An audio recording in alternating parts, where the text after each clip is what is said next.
kabar, it's me EZT, and we need to talk, or at least I do. First of all, I think that I'm qualified to talk about this because I grew up in a Malay-Muslim environment, and I've also been in the K-pop scene for like more than 5 years. So yeah, don't dismiss my opinions just because I'm a K-popper or I'm from Singapore. And this topic is quite close to my heart, and I've always wanted to talk about it, but it's a shame that it has come out this way. And yep, let's just get straight to it.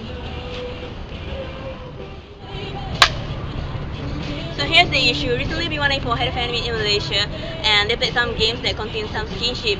And although it was minimal and barely sexual, and ada alas baju pe, the Malaysian media caught it and labeled it as molest, and it went viral. So this annoys me because I think it's an unethical way of journalism, and also you can't just say what you want to say and see what you want to see, and you portray all of that to the rest of the world. And all the nonsense in K-pop doesn't amount to your ignorance. Yes, there was kinship, but no, it was not molest. Molest is not molest if it's a consensus of agreement from all parties. And clearly the girls were willing, and it was made before, it was made prior to the event. And you can't just throw the word molest around loosely. B1A4 ya, Super Hajima, Noe, Jangan Moti Ania, K-pop idol, Gangan Anyeyo, and to the rest of the Koreans from the behalf, on the behalf of the Malays that actually have common sense, Jason Onida.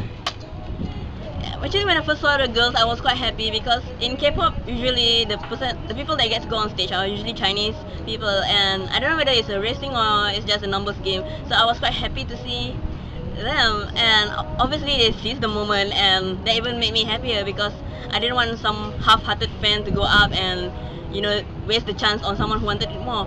And I'm not denying that it's haram, but do you seriously think that they went up there and did all that purposely to bring a bad name to the religion?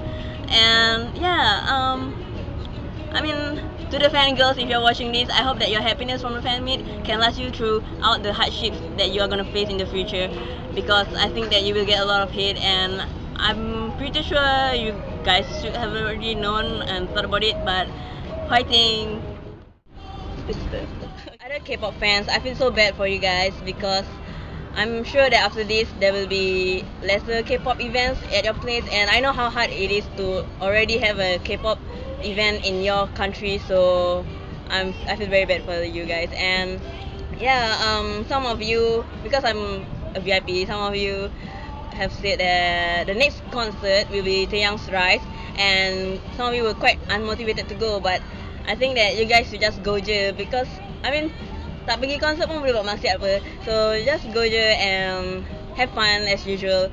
So yeah, that's why I always do my concert vlogs, even though some of you might think that I'm showing off, but it's because some of you might not be able to know what it's like to be at a concert, a K-pop concert, because it's not available at your country. So I hope I'll be able to continue doing that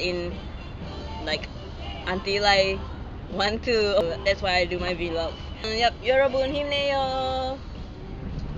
In conclusion, of course I can just not care about this because after all I'm not a bana and I don't even know any of these girls, but I think that it affects me, and that's why I want to have a say in it. Kenapa orang Melayu suka pandang hina kat benda-benda lain, terutamanya K-pop?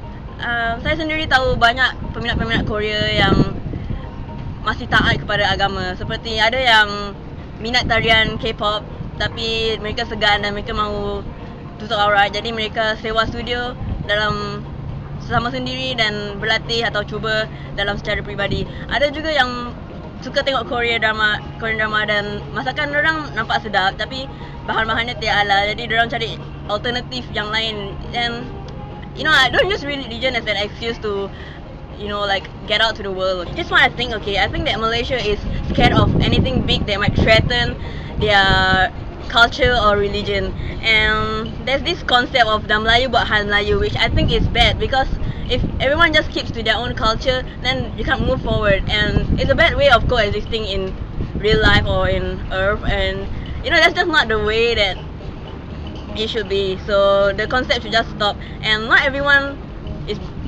should be, race is not something that you can choose, and that's why you shouldn't be, just because you're born this way doesn't mean you have to be that way. I know a lot of people who are not their race or you know, just like open to everything.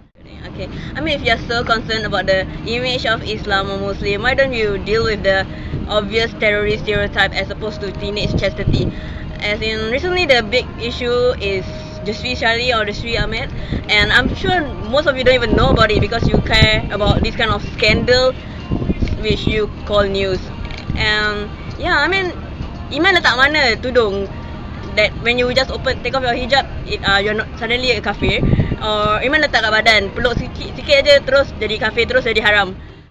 With all due respect and rest in peace, carilah dulu kapal terbang yang hilang sebelum nak jaga tepi hijab orang. In the words of your very own Malaysian artist, you can go hard or you can go stand. Love and peace. EZT said, love you.